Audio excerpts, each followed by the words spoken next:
안녕하세요. 사랑하는 성도님, 부활의 주님이 우리와 함께 하십니다. 우리와 함께 하시는 주님을 찬양합니다. 기도합시다. 주님 감사합니다. 이 아침에 주님의 이름을 찬양합니다. 주님의 거룩하심에 영광을 돌립니다. 저희들을 사랑하여 주셔서 매일매일 선하고 복된 길로 인도하시는 주님, 오늘도 주님의 말씀 앞에 서서 주님의 음성을 기다립니다. 주님의 말씀으로 저희를 새롭게 하여 주시고 하루하루 나아갈 길을 보여주시옵소서. 오늘도 저희들의 삶이 주님과 함께 동행하며 말씀에 순종하는 거룩한 하루가 되게 하여 주옵소서. 예수님 이름으로 기도합니다. 아멘. 네, 오늘 말씀은 레위기 7장 28절에서 38절까지입니다. 여호와께서 모세에게 말씀하여 이르시되 이스라엘 자손에게 말하여 이르라.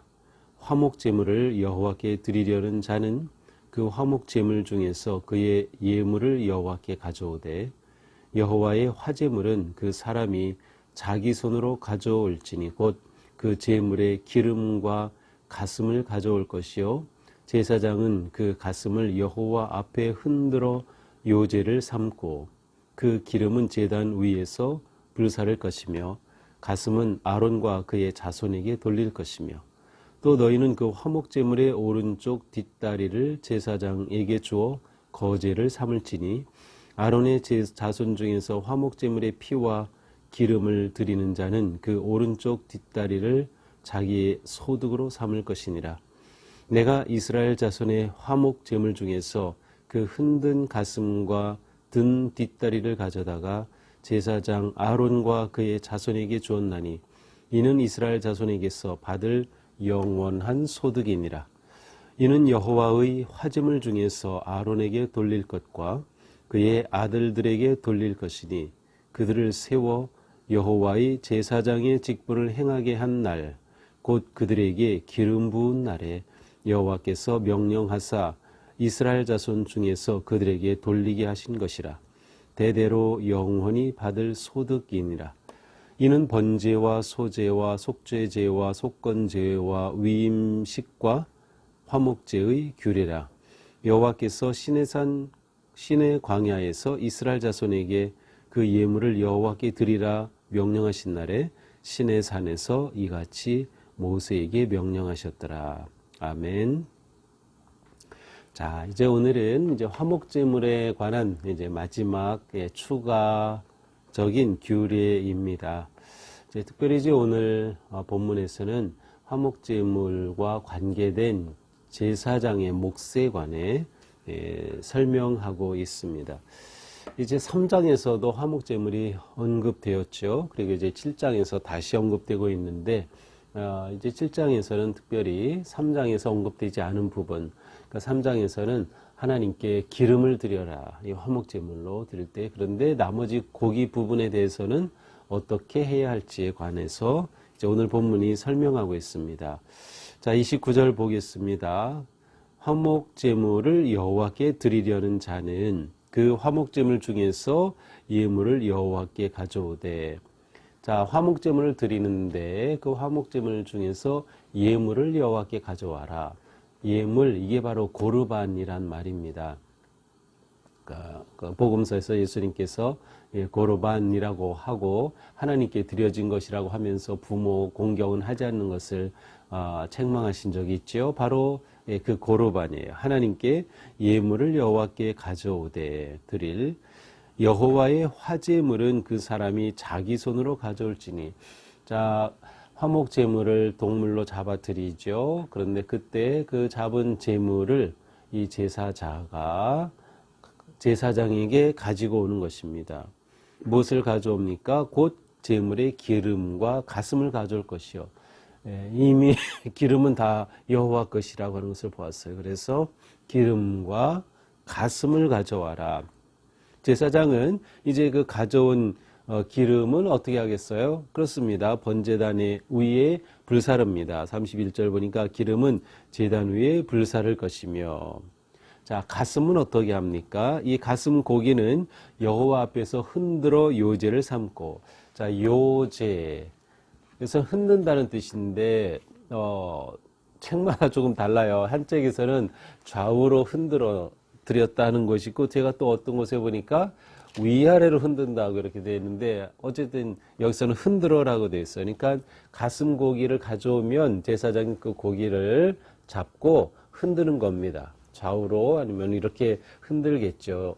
그렇게 흔들어 드리는 제사를 요제라고 해요. 그러니까 요제는 제사의 종류라기보다는 제사를 드릴 때에 그 어떤 방식과 관계된 표현임을 알 수 있어요. 이렇게 흔든 다음에 이것은 아론의 자손의 몫이 됩니다. 다시 말하면 가슴 고기는 제사장에게 주는 것입니다. 자, 32절. 또 너희는 화목제물의 오른쪽 뒷다리를 제사장에게 주어. 자, 화목제물 중에서 오른쪽 뒷다리입니다. 오른쪽 뒷다리를 제사장에게 주어 거제로 삼을지니. 자, 거제는 앞에서 한번 어제 언급되었죠. 거제는 든다는 뜻이에요. 그러니까는 이 뒷다리, 오른쪽 뒷다리를 이렇게 높이 들어서 하나님 앞에 드린 그러한 자세입니다. 그렇게 한 후에 33절 아론의 자손 중에서 화목제물이 피와 기름을 드리는 자는 그 오른쪽 뒷다리를 자기의 소득으로 삼을지니라. 자, 제사를 드리는 사람이 이렇게 동물을 잡아와서 기름과 가슴이랑 다 주죠. 그럼 이걸 하나님 앞에 번제단에 기름은 태우고 요제로 드리고 거제로 드린 그 제사를 드린 그 제사장에게 이 오른쪽 뒷다리를 주라는 것이에요. 그렇게 해서 제사장은 이것을 자기의 소득으로 삼을 것이니라. 34절 내가 이스라엘 자손의 화목 제물 중에서 그 흔든 가슴과 뒷다리를 가져다가 제사장 아론과 그의 자손에게 주었나니 이는 이스라엘 자손에게서 받을 영원한 소득입니다. 자, 제사장들은 밖에서 일을 하지 않고 성전에서 모든 일을 돌보기 때문에 그들이 먹고 살아야 할 음식이 어떻게 제공이 되는가, 바로 이렇게 제공이 되는 거죠. 소제로 가져온 것에서 곡식을 받게 되고 이렇게 화목제로 가져온 것 가운데서 제사장 몫이 있어서 그것을 가지고 생활하게 되는 것입니다.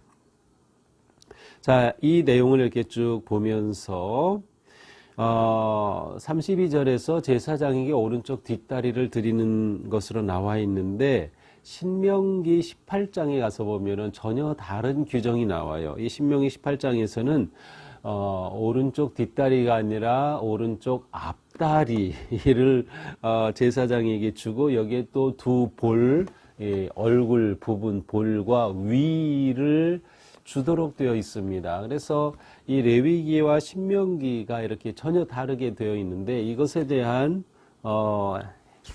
해석은 딱히 이렇게 딱 받아들여지는 만한 해석은 없어요. 단지 이제 이 자료를 구약 성경이 형성된 이 자료를 분석한 비평하는 학자들에 의하면 이렇게 그 제사장의 규례 또 제사에 관한 규례가 내려오는 그 전통이 처음에는 이것이 구전으로 또 내려오다가 기록될 때에 서로 다른 전통을 받아서 기록된 것이다라는 해석 정도입니다. 그러나 여기서 이제 중요한 것은 어느 부위를 드렸냐도 어느 정도 중요합니다. 왜냐하면 오른쪽 뒷다리다 또는 어깨 부분 앞쪽이다라는 것은 고기가 많은 부위죠. 아주 좋은 상품의 고기가 있는 부위예요. 그래서 이 좋은 것을 하나님께 드렸고 하나님께서는 그것을 제사장 몫으로 주었다라고 하는 그런 이제 의미가 있지만 더 중요한 것은 바로 이 드려진 제물 가운데 하나님께서 제사장 몫으로 구별해 놓은 부분이 있다라고 하는 것임을 이제 알 수 있어요. 자, 여기에서 하나님께서는 이렇게 성전에서 일하는 제사장, 요즘으로 치면 우리 전임 사역자들 또 파트 사역자들, 이 사역자들의 생활을 하나님께서는 책임지시고 또 그 모든 것을 규정하시고 지켜주신다라는 것을 볼 수 있습니다. 자, 35절부터는 이제 맺는 말입니다. 그래서 이는 여호와의 화제물 중에서 아론에게 돌릴 것, 제사장에게 줄 것이 어떤 것인지 이를 이렇게 규례를 주어 여호와의 제사장의 직분을 행하게 한 날 곧 그들에게 기름 부은 날에 여호와께서 명령하신 것이다. 그래서 제사장에게 기름 부은 위임식이죠. 이제 내일 본문, 모레 본문은 이 제사장 위임식에 관한 본문입니다. 전체입니다. 취임식이라고도 할 수 있고요. 바로 이제 그러한 내용인데 바로 이때 하나님께서 주신 그러한 명령의 말씀이다. 그러므로 이것은 대대로 영원히 받을 소득이다. 하나님께서 제사장들을 위해 이와 같은 소득을 정해 주셨다. 이제 37절, 38절은 앞에 모든 내용, 이제 레위 1장부터 7장까지 모든 내용을 정리하는 요약입니다. 이는 번제, 소제, 속제제, 속건제와 위임식과 화목제의 규례라. 여호와께서 시내 광야에서 이스라엘 자손에게 그 예물을 여호와께 드리라 명령하신 날에 시내 산에서 이같이 모세에게 명령하셨더라. 그래서 이렇게 주신 이 제사에 관한 규례가 하나님께서 시내 산에서 주신 것이다. 자, 하나님께서 성막 아니면 회막에서 주신 것이 아닙니다. 시내산에서 주셨다. 이건 굉장히 중요한 의미가 있는데 시내산은 하나님과 이스라엘 백성들이 언약을 맺은 것이에요. 그런데 바로 그 시내산에서 이 제사 규례를 주셨다는 것은 이 모든 제사는 하나님의 언약에 기초한다는 것을 의미합니다. 그러니까 제사에서 중요한 것은 어떤 제사의 의식 자체보다 하나님과 맺은 언약 관계 안에서 제사를 보아야 한다는 거예요. 그러니까 우리가 예배 드릴 때 예수 그리스도를 통하여 하나님께서 우리를 사랑하시고 하나님의 자녀로 삼아주신 그 놀라운 사랑의 언약 안에서 우리의 예배를 볼 때 그렇구나. 예배가 내가 하나님께 이 놀라운 사랑과 은혜에 응답하는 것이구나. 하나님께 드리는 것이구나 라고 하는 것이 분명해집니다. 바로 제사도 마찬가지이죠. 그래서 이 제사 규례가 어디에서 주어졌는지를 잘 보여주고 있습니다. 자, 우리가 지금까지 보았지만 모든 제사의 본질은 바로 교제와 감사와 사랑의 나눔인 것을 알 수 있어요. 교제를 위해서는 회개가 필요하죠. 죄 사함. 그래서 제물을 통해 하나님의 사함을 받고 하나님과 교제가 회복이 되고 또 성도 간에 백성 간에 교제가 회복이 되고 이것이 화목제물을 함께 나누어 먹는 음식을 함께 나누는 것으로 확장됩니다. 그러니까 그들의 삶이 하나님께 제사를 드린다고 하는 것은 이처럼 교제와 사랑과 화목의 그리고 이 안에는 회개를 통한 회복의 의미가 담겨져 있어요. 바로 이것이 또한 우리의 예배가 되어야 함을 말해줍니다. 예배가 그래서 중요한 겁니다. 우리는 예배를 통해서 하나님과 화목하게 되고 성도들과 화목하게 되고 사랑의 교제를 나누며 하나님의 은혜에 대한 감사와 제물을 드림으로 헌신하는 그러한 아름다운 공동체를 세워가게 되죠. 이 예배를 통해 우리의 정체성이 세워집니다.